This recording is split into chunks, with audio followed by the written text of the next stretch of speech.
Hello प्यारे बच्चों, आज हम कक्षा 6 क्लास 6 हिंदी मल्हार एनसीईआरटी के चैप्टर नंबर 8, चैप्टर का नाम है सत्रिया और बिहू नृत्य को पढ़ेंगे और समझेंगे।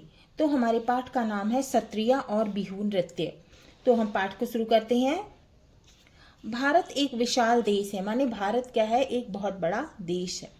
इसकी रंग बिरंगी सुंदर प्राचीन और जीवन से भरी संस्कृति पूरी दुनिया में अनोखी है। तो हमारे भारत देश की कैसी छवि है? हमारे भारत देश की छवि है रंग बिरंगी सुंदर प्राचीन माने पुरानी, है ना, और जीवन से भरी संस्कृति पूरी दुनिया में कैसी है? अनोखी है, यूनिक है। भारत में प्रत्येक स्थान का नृत्य, संगीत, कला, खान पान, भाषा, पहनावा, रहन सहन के तरीके सब कुछ इतना मोहक है। तो क्या है? भारत के प्रत्येक स्थान का माने भारत के हर स्थान का, हर जगह का अपना एक नृत्य है, संगीत है, कला है, खान पान है, भाषा है, पहनावा है, रहन सहन माने रहने का तरीका है ना, रहन सहन के तरीके हैं। सब कुछ इतना मोहक है, माने सब कुछ इतना अच्छा लगता है, प्यारा लगता है, मन को मोहने वाला लगता है कि पूरी दुनिया के से लोग भारत की ओर खिंचे चले आते हैं। भारत इतना अच्छा लगता है कि पूरी दुनिया के लोग भारत को देखना चाहते हैं। इस पाठ में भी एक परिवार एक दूसरे देश से भारत में आया है। आइए पढ़ते हैं कि वे कौन हैं, भारत में कहाँ आए हैं और क्यों आए हैं। तो ये पाठ में ये बताया गया है कि एक परिवार जो है वो दूसरे देश से भारत आया है, और इस पाठ में ये बताया है कि वे कौन हैं, कहाँ से आए हैं और क्यों आए हैं। चलो देखते हैं। एंजेला लंदन के जाने माने इलाके केजिंगटन में रहती थी। उसका स्कूल घर से दूर नहीं था। उसका कोई सगा भाई बहन भी नहीं था, माने उसका एंजेला का कोई सगा भाई बहन नहीं था। उसे जेम्स और कीरा नामक समय बिताना पसंद था। ठीक है, तो इस चित्र में आपको दिख रहा है ना, इस चित्र में दो लड़कियां हैं। तो इसमें से एक एंजेला हो सकती है, ठीक है, और जेम्स है ना, लड़का जेम्स, और एक इनमें से कीरा हो सकती है ना। तो ये दिख रहे हैं इस चित्र में आपको, है ना। उसे जेम्स और कीरा नाम के दोस्तों के साथ समय बिताना पसंद था। वे सब आपस में मिलकर कई काल्पनिक खेल खेला करते थे, मतलब कई काल्पनिक खेल जो है खेला करते थे। उन्हें ऐसी कहानियों का पात्र बनने में मजा आता था, इंटरेस्टिंग लगता था उन्हें, जिनमें दूर दराज की दुनिया का जिक्र हो, है ना, जिसमें जो है दूर दराज की दुनिया के बारे में बताया गया हो। एंजेला को हर उस कहानी से प्यार था जिसमें उसे ताजमहल, एफिल टावर या कॉलेजियम की यात्रा पर जाना हो। उसे बिल्कुल अंदाजा नहीं था कि जल्दी ही यात्राओं की उसकी ये कहानियां सच साबित होने वाली थी। एंजेला की माँ एलेक्जेंड्रा एक डॉक्यूमेंट्री फिल्म निर्माता थी। कौन थी? एक फिल्म निर्माता थी। कौन? एंजेला की माँ एलेक्जेंड्रा, है ना। उन्हें लंदन की ब्रिटिश अकादमी से असम की नृत्य परंपरा पर एक डॉक्यूमेंट्री बनाने के लिए वित्तीय मदद दी गई थी, है ना। वित्तीय माने पैसों की मदद दी गई थी। पेचीदा बात यह थी कि उनके पास इस काम को पूरा करने के लिए सिर्फ एक, तो कठिन बात ये थी कि उनको सिर्फ 1 महीने का समय मिला था, है ना, महीने का वक्त में था। तो उसके पास कितना समय था? 1 महीने का। उन्होंने एंजेला के स्कूल से उसकी वसंत की छुट्टियों को 1 हफ्ते और बढ़ाने की अनुमति ले ली, है ना। तो उन्होंने क्या किया था कि एंजेला के स्कूल से उसकी जो छुट्टियां थी वसंत की, उसको बढ़ाने की क्या हो गई थी? परमिशन मिल गई थी, है ना, बढ़ाने की परमिशन मिल गई थी, जिससे एंजेला और उसके पिता ब्रायन भी उसके साथ जा सके। एंजेला बहुत जल्दबाजी में बनाई गई इस यात्रा की योजना से हैरान थी, माने वो आश्चर्य में थी। पर उसकी माँ समय से यह काम पूरा कर सके, इसलिए वे सभी जल्दी ही तैयार हो गए।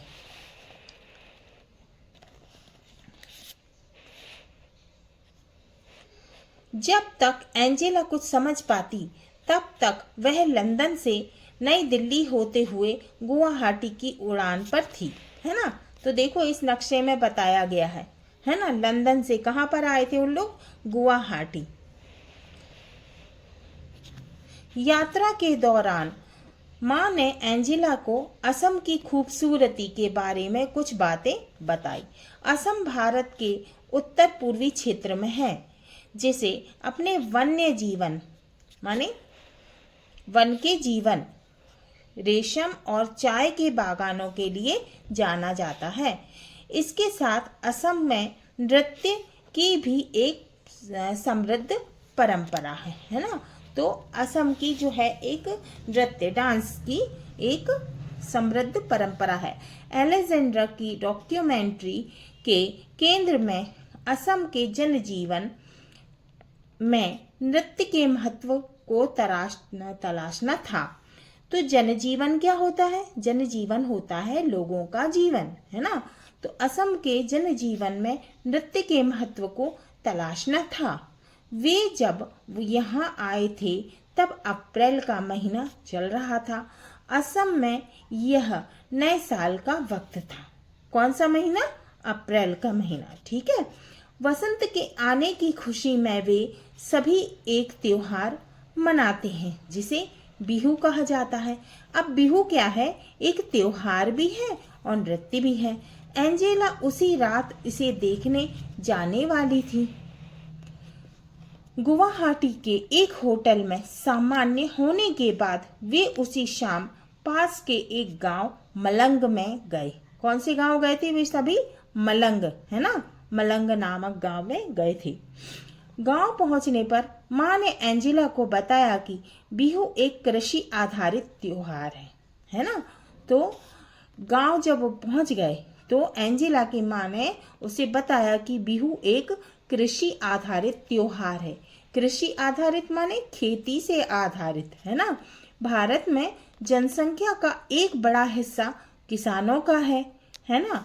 तो क्या बताया कि भारत का एक बहुत बड़ा हिस्सा जो है वो किसका है? किसानों का है। असम में बिहू साल में 3 बार मनाया जाता है। तो असम में जो बिहू है, बिहू पर्व जो है वो कितने साल में 3 बार मनाया जाता है। सबसे पहले जब किसान बीज बोते हैं, फिर जब वे धान रोपते हैं और फिर तब जब खेतों में अनाज तैयार हो जाता है ना। तो हो गए ना 3 बार। अब एंजेला कार से उतरी। वहां आसपास उत्सव जैसा माहौल देखकर वह हतप्रभ थी। माने एंजेला जब कार से नीचे उतरी तो उसने देखा कि आसपास में कैसा माहौल था? त्योहार के जैसा, है ना। वो आश्चर्य में पड़ गई। हतप्रभ होना माने आश्चर्य में होना। वहां एक बड़े से बरगद के पेड़ के नीचे मंच बनाया गया था। वह जगह लोगों से भरी हुई थी, यानी वहां पर बहुत सारे लोग थे। एंजेला ने एक पेड़ के नीचे एक साथ इतने लोगों को पहले कभी नहीं देखा था। वहां खुले आसमान के नीचे लोगों के बीच बैठकर उसे ऐसा लग रहा था जैसे वह आश्चर्यजनक रूप से किसी टाइम मशीन के पास आकर बैठ गई हो, या क्या वह उस वक्त किसी सपनों की दुनिया में थी। वह मंत्रमुग्ध होकर वहां लड़के लड़कियों को वसंत ऋतु के आगमन पर नृत्य करते देख रही थी। मतलब वो बहुत ही ज्यादा खुश हो गई थी, है ना। और देख रही थी कि वहां पर लड़के लड़कियां जो हैं वसंत ऋतु के आगमन पर, आगमन माने आने पर, नृत्य करते देख रही थी वो, है ना। तो वहां क्या दिख रहा था? लड़के लड़कियां डांस करते हुए दिख रहे थे। एंजेला ने इस बात पर ध्यान दिया कि लड़कों ने वाद्य यंत्र ले रखे थे, है ना। तो उसने ध्यान दिया एंजेला ने कि लड़कों ने क्या लिया था? म्यूजिक इंस्ट्रूमेंट ले रखे थे। और लड़कियों ने लाल और बादामी रंग की गहरी डिजाइन वाली खूबसूरत पोशाक पहन रखी थी, है ना। तो क्या पहन रखी थी? लड़कियों ने लाल और बादामी रंग की गहरी डिजाइन वाली खूबसूरत ड्रेस पहन रखी थी। वे सभी काफी रंगीन और मस्त लग रहे थे। तो वो सब कैसे लग रहे थे? बहुत ही सुंदर लग रहे थे। उनका हिलता डुलता शरीर, हाथ पैर की हलचल से समझ आ रहा था कि वे मौज मस्ती के नृत्य में खोए हुए हैं। कि वे मौज मस्ती के क्या कर रहे थे? वे डांस कर रहे थे। उसकी इच्छा हुई कि वह भी अपने घर पर वसंत के आगमन पर ऐसे ही नृत्य करेगी। तो उसका मन हो रहा था कि वो अभी अपने घर जाकर क्या करेगी? वसंत के आगमन पर, माने वसंत के आने पर ऐसे ही नृत्य करेगी।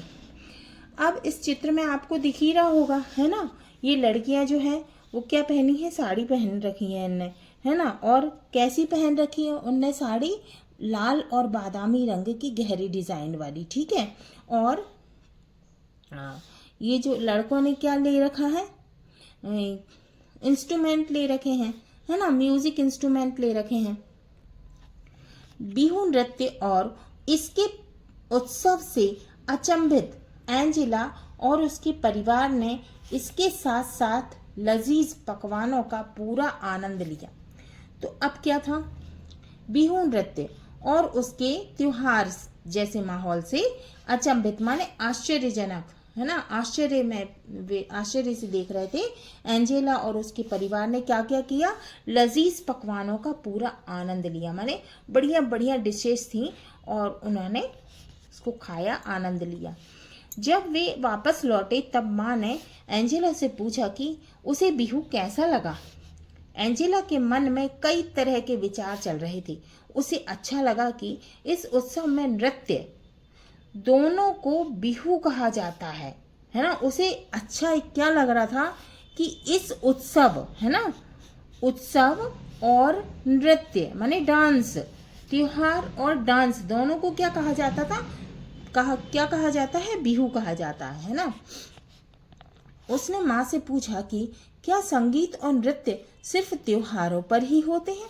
माँ ने बताया, पूरी दुनिया की संस्कृतियों में लोग नृत्य और संगीत से अपनी भावनाओं को व्यक्त करते हैं। खासतौर से भारत में बहुतायत ऐसा होता है। असम का बिहू नृत्य ग्रामीण जनजीवन के साथ साथ फसल लगाने से लेकर वसंत के आगमन तक से जुड़ा हुआ है। तो असम का जो बिहू नृत्य है वो ग्रामीण माने गांव के, जनजीवन माने लोगों के जीवन के साथ साथ फसल लगाने से लेकर वसंत के आगमन माने आने तक, वसंत के आने तक से जुड़ा हुआ है। अब ये आपको दिख रहा है ना, ये कैमरा लिए हुए हैं चित्र में।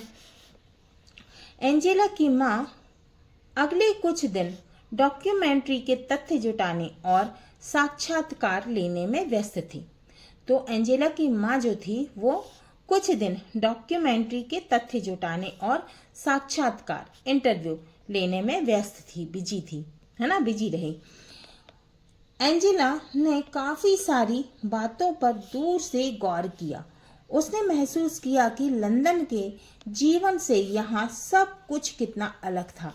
उसे अपनी माँ पर गर्व हुआ, उसे अपनी माँ पर प्राउड फील हुआ।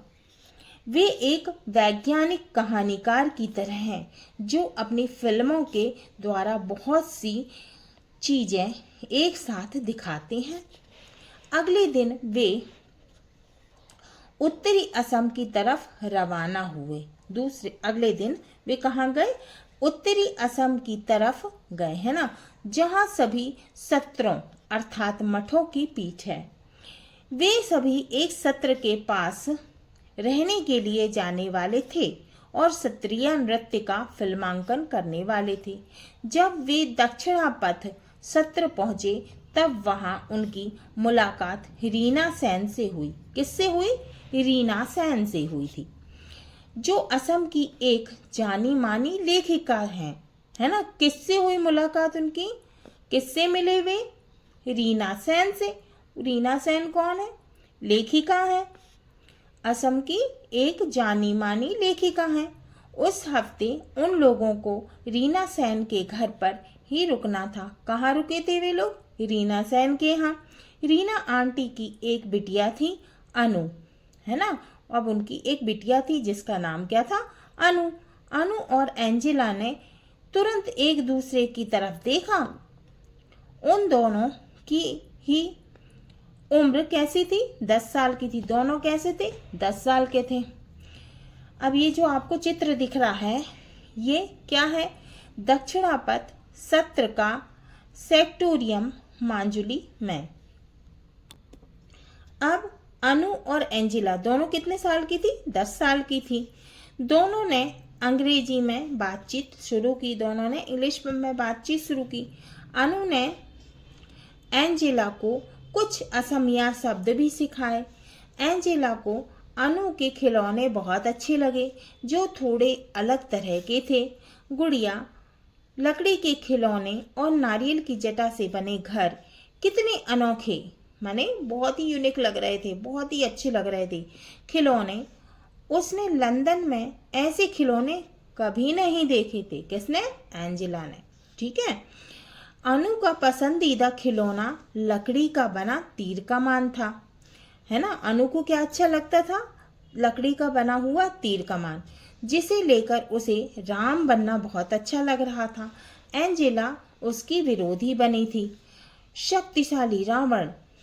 क्या बनी थी? शक्तिशाली रावण। वे एक साथ खेल रहे थे। उस कूद फांद और लड़ाई का कोई अंत नहीं था। एंजेला और अनु ने देखा कि अलेक्जेंड्रा ने वैष्णव मठ के सभागार में नृत्य कर रहे युवा साधुओं का फिल्मांकन किया। अब इस चित्र में आपको दिख रहे हैं ना, वैष्णव मठ के सभागार में नृत्य कर रहे युवा साधु। ठीक है, इसमें दिख रहे हैं आपको।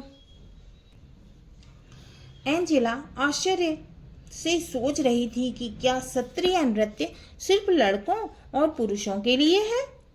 एंजेला और अनु सोच रहे थे कि काश वे भी इन युवा साधुओं की तरह गा सकते, नृत्य कर सकते, माने डांस कर सकते और छद्म युद्ध लड़ सकते। माँ ने एंजेला को बताया कि 20वीं शताब्दी के मध्य में कुछ साधु मठों से बाहर आकर पुरुषों और महिलाओं को क्षत्रिय नृत्य सिखाने लगे। क्या बताया एंजेला की माँ ने? कि 20वीं शताब्दी के मध्य में, मध्य माने बीच में, कुछ साधु मठों से बाहर आकर पुरुषों और महिलाओं को क्षत्रिय नृत्य माने क्षत्रिय डांस सिखाने लगे। शुरू में ऐसे साधुओं को मठों से निकाल दिया गया, लेकिन आधुनिक माने नए जमाने में, है ना, नए दौर में महिला क्षत्रिय कलाकारों के लिए मंच पर नृत्य करना आम बात हो गई, माने मामूली बात हो गई। उस रात माँ महिला क्षत्रिय नृत्यांगनाओं का माने जो डांसर थी, है ना, जो क्षत्रिय डांस कर रही थी, उनका उन्होंने क्या किया? फिल्मांकन करने वाली थी। एंजेला बहुत उत्साहित थी, माने बहुत ही अधिक कैसी थी? जोश में थी, है ना, और खुश थी। उसने रीना आंटी से आग्रह किया कि वे अनु को भी क्षत्रिय नृत्य में महिला नृत्य को देखने के लिए साथ आने दें। तो उसने रीना आंटी से आग्रह किया, अनुरोध किया कि अनु को भी क्षत्रिय नृत्य में महिला नृत्य देखने के लिए साथ आने दी। आंटी ने स्वीकृति दे दी, तो आंटी मान गई। उस रात अनु और एंजेला क्षत्रिय नृत्य देखने गए, जिसमें भगवान विष्णु के 2 द्वारपालों जय विजय की कहानी थी। तो उसमें क्या था? क्षत्रिय नृत्य में भगवान विष्णु के 2 द्वारपाल थे। कौन थी? क्या नाम था उनका? जय और विजय उनकी कहानी थी। पर्दा उठा और एंजेला ने देखा कि सफेद पगड़ी नुमा टोपी में 2 महिलाएं नृत्य और नाटक की शैली में कमाल का अभिनय कर रही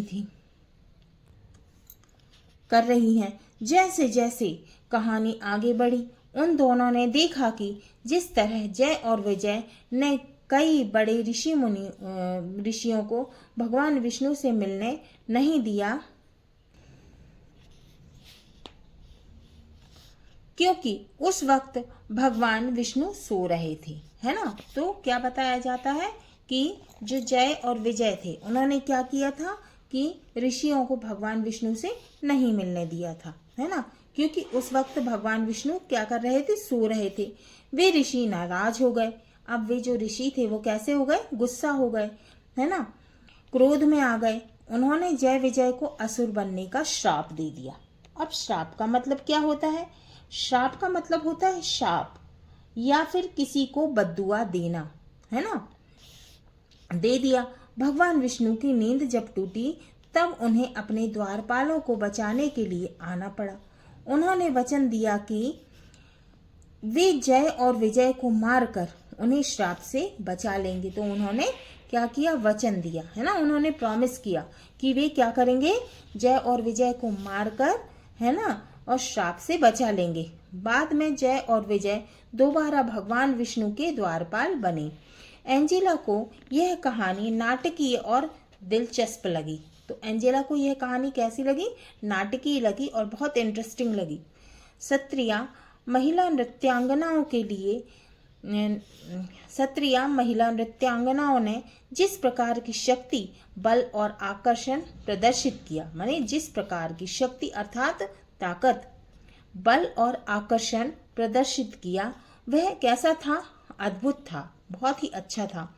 एंजेला को लगा कि उन महिला कलाकारों की प्रस्तुति सत्रिया नृत्य करने थी, माने अच्छी थी। अब इसमें नृत्यांगनाएं क्या है, नृत्य करने वाली महिलाएं, है ना, डांसर, ठीक है।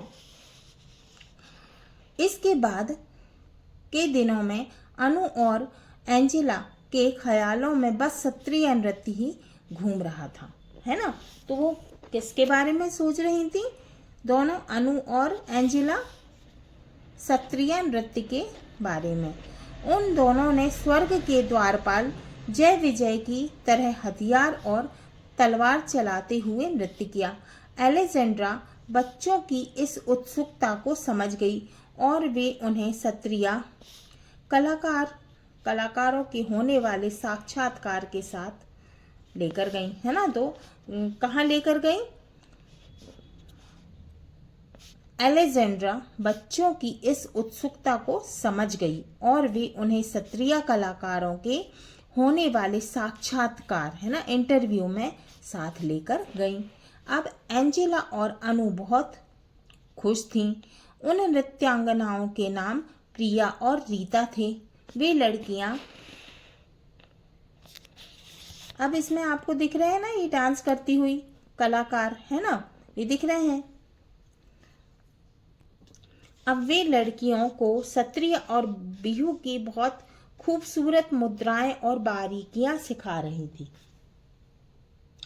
अब इसमें मुद्राएं क्या होता है, मुद्राएं होता है नृत्य, माने डांस या कला में हाथों और शरीर की विभिन्न अवस्थाएं, है ना। जैसे कि इस चित्र में दिख रहा है ना, ये हाथों की मुद्राएं, है ना। अब एंजेला अत्यधिक प्रसन्न थी, माने एंजेला बहुत ही ज्यादा खुश थी। वापस लौटने के बाद भी वह चलने, खाना खाने और यहाँ तक कि खेलने के दौरान भी नृत्य करती रही, डांस करती रही। वापस लंदन जाने के बाद वह उन सभी रिकॉर्डिंग्स को देखती रही जो उसकी माँ ने रिकॉर्ड की थी। पूरे उत्साह के साथ, माने पूरे जोश के साथ वह असम की क्या, समृद्ध का मतलब होता है संपन्न या फिर धनी, नृत्य परंपरा को क्या करती रही, याद करती रही। अब इसमें परंपरा का क्या मतलब है, परंपरा का मतलब है रीति रिवाज, है ना। रंग बिरंगा सत्रिया और आनंदित करने वाला बिहू, है ना, अच्छा लगने वाला बिहू। माँ उसकी गहरी रुचि को समझ गई और उन्होंने पापा के साथ मिलकर एंजेला के लिए असमी नृत्य पर एक शानदार योजना तैयार की। एंजेला ने लंदन में अपनी कक्षा में स्वयं किए गए नृत्य की वीडियो रिकॉर्डिंग के साथ उसका प्रदर्शन किया और उसके सहपाठियों। सहपाठियों का क्या मतलब होता है? सह मतलब साथ में, पाठियों माने पढ़ने वाले, है ना। तो सहपाठियों का मतलब होता है साथ में पढ़ने वाले। और शिक्षकों माने टीचर को बहुत अधिक पसंद आया। क्या? उसके जो उसने जो रिकॉर्डिंग की थी, है ना, और उसके साथ में प्रदर्शन किया था, है ना, डांस का, तो उसके सहपाठियों और शिक्षकों को बहुत पसंद आया, मैंने बहुत अच्छा लगा। एंजेला इस बात से बहुत रोमांचित थी, मैंने बहुत खुश थी कि वह असम में के खूबसूरत नृत्यों की झलक उन सभी को दिखा पाई। उसे बहुत अच्छा लग रहा था। माँ को भी हर बार ऐसे ही अच्छा लगता होगा, है ना। कौन सोच रहा था? एंजेला। जब वे कोई फिल्म बनाती होंगी। अब एंजेला के पास अपने लिए असम के नृत्यों, बिहू और सत्रिया के साथ अपना खुद का मनोरंजन था। अब ये किसने लिखा है? ये लिखा है लेखिका जया मेहता जी ने, है ना। अनुवादक कौन है? शिवेंद्र कुमार सिंह। अब हम पढ़ते हैं लेखिका से परिचय। अब ये फोटो में दिख रही है ना आपको, है ना। चलो लेखिका से परिचय पढ़ते हैं। जया मेहता एक नृत्यांगना है, इसमें दिख रही है आपको फोटो में। लेखिका है, शिक्षिका है ना, डांसर हैं, राइटर हैं और टीचर हैं, और आप जैसे बच्चों के मित्र भी हैं, दोस्त भी हैं, फ्रेंड भी हैं। इसीलिए तो वे इतनी सरलता से आपके लिए भारतीय नृत्यों की सुंदरता और बारीकियों को शब्दों में पिरो लेती हैं। उनका जन्म 1977 में हुआ। उनका जन्म कब हुआ? 1977 में। यह पाठ उनकी भारतीय नृत्यों से जुड़ी एक पुस्तक नृत्य कथा से लिया गया है। तो ये पाठ जो है वो किसकी? जया मेहता की, है ना, भारतीय नृत्यों से, है ना, डांस से जुड़ी एक पुस्तक, एक किताब नृत्य कथा से लिया गया है, जिसका हिंदी अनुवाद शिवेंद्र कुमार सिंह ने और चित्रांकन सुरबा नतालिया ने किया है। जया मेहता स्वयं भी ओडिसी नृत्य में पारंगत हैं और कई वर्षों से देश विदेश में नृत्य प्रस्तुतियां दे रही हैं। हाँ तो बच्चों, ये हमारा चैप्टर नंबर 8 सत्रिया और बिहू नृत्य पूरा हुआ। अगले वीडियो में हम इसके प्रश्नों के उत्तर को, क्वेश्चन आंसर को सॉल्व करेंगे।